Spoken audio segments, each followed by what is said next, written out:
I'm Babak A.Tafreshi, photographer for National Geographic, and specialize in nighttime photography since my teenagehood, so it's almost 25 years now. I'm born and raised in Iran, lived in different parts of the world, now based in Boston.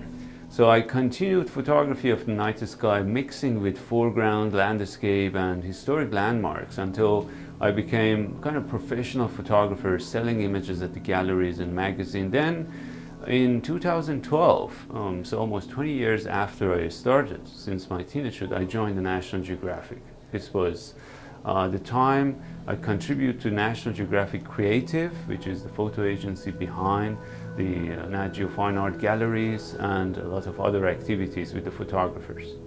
My photography is a merge of art and science, culture and night sky, but it has also other messages. One message is how we can connect different civilizations and people through our common roof, the night sky, an eternal roof above all of us. That's why sometimes I use this slogan as one people, one sky. But on the other hand, one of the direct messages I like to deliver to public with my photography is the importance of natural nights. Not necessarily natural night sky, but in general, natural nights. We are losing the night due to the light pollution nowadays, especially in the past few decades. And these images are trying to reclaim the night sky, bring it back to our modern life, and tell people that this is an essential part of nature we have to preserve. In the year 2007, I started an international project called The World at Night, or TWAN, T-W-A-N, and we are now a group of 40 photographers in 25 countries doing this kind of photography and trying to communicate people with this unfortunately unforgotten part of our nature nowadays. And we try to reclaim this back and bring it to our modern society.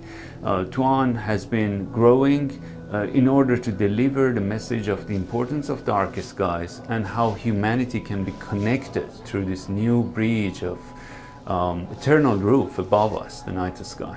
I'm originally from Iran, and there is a Persian saying, night hides the world but reveals the universe. And this really describes what I have as a feeling under the night sky. Night sky is almost like my second home.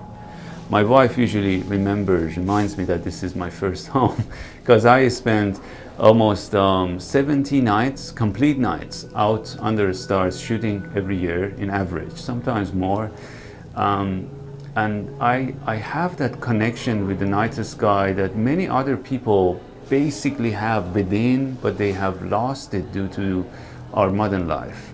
Let me give you an example. About 80% of people around the world no longer see the Milky Way from their location, from where they are living, because of light pollution. So that's over 5 billion people on the planet who've lost the connection with natural night skies nowadays. Saying this, night sky is not only a laboratory to astronomers, it's an important part of nature. It's 50% of our nighttime environment. Not seeing the Milky Way might be something really non-essential, but it's similar to not seeing your national park, not seeing your mountain next door all of a sudden. So you lose the connection not only with astronomy and nature, but the connection with your origin and future, because night sky is our origin and future. Some people who come to the galleries or see my images on social media for the first time, they think that these kind of Milky Way images and starry skies are fake or Photoshop, because we have lost the connection to pure night sky available still in many of the national parks in the US or in other parts of the world where nature is preserved, both in daytime and nighttime.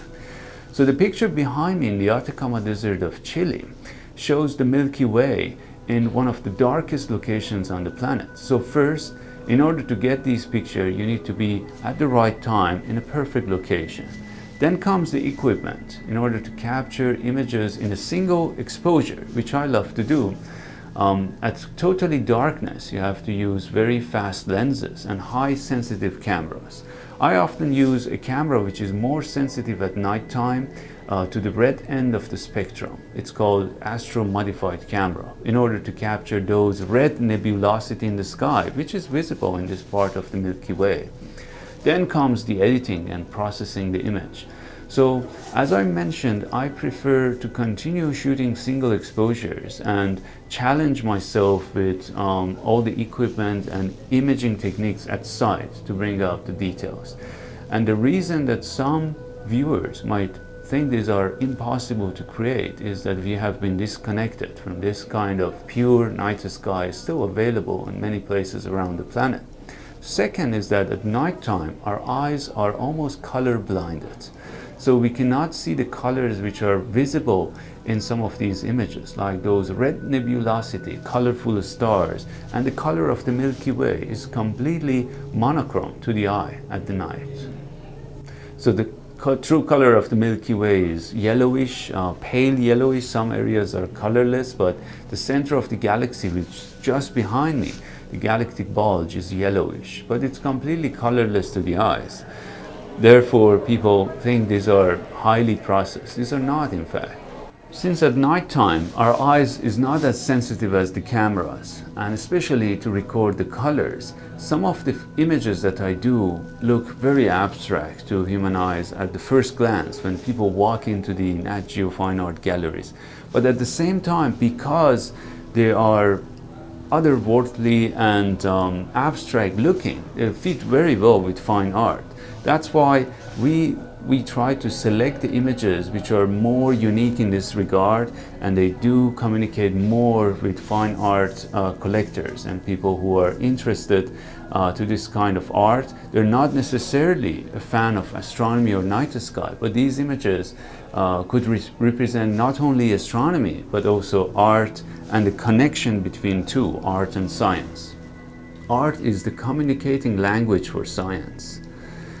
If you look at some of the books, scientists are trying to share their knowledge with people. So outreach books, pop science books. Without proper art, they cannot communicate with people. So photography, scientific photography, is not only about documenting research and data, it's about how we can communicate science with people. And art is the language.